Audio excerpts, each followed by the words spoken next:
border around the altar. I need you to take, I believe, 3 trips and fill up the trenches around the altar. Now, everybody knows about time you are in first grade. If fire is coming, water is the repellent. Fire will lick up certain liquids, but water is not one of the liquids that fire will begin to lick up.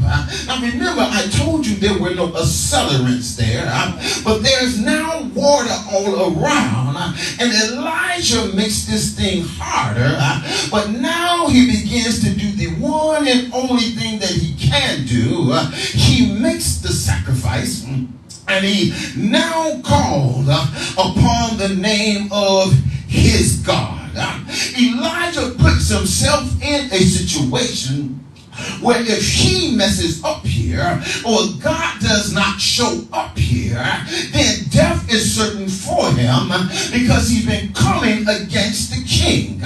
But since God sent him, has God sent anybody anywhere? Since God has sent him, he stood in the midst of adversity and began to call on the God that answers by fire. You've got to sometimes ask God to send fire down to burn up everything. Fire comes to destroy. Fire comes to bring ashes about. But now fire can come to purify. Oh my God. Fire can come to refine. I need the fire of God to get down on the inside of me, to turn out the fear, to let the mature love of God come in me, to cast out all of the fear. I need the fire of the Holy Ghost to stand up inside of me, so that I can understand who I am inside of God. It's this way, Sharika. When I begin to understand who he is, I begin to understand who I am. I ain't got a fat mouth. I'm just going to say what God say, and I'm going to walk away.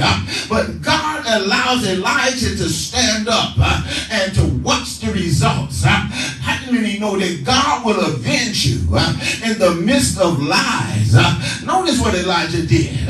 Do your best. Do what you do. I can just see Elijah. Can I use my imagination? I can just see Elijah. He gets himself a seat. He gets all comfortable. Bring me a lemonade. Allow the sun not to get on me. Come on. Put something shady over me, because I got a show to watch. God will allow your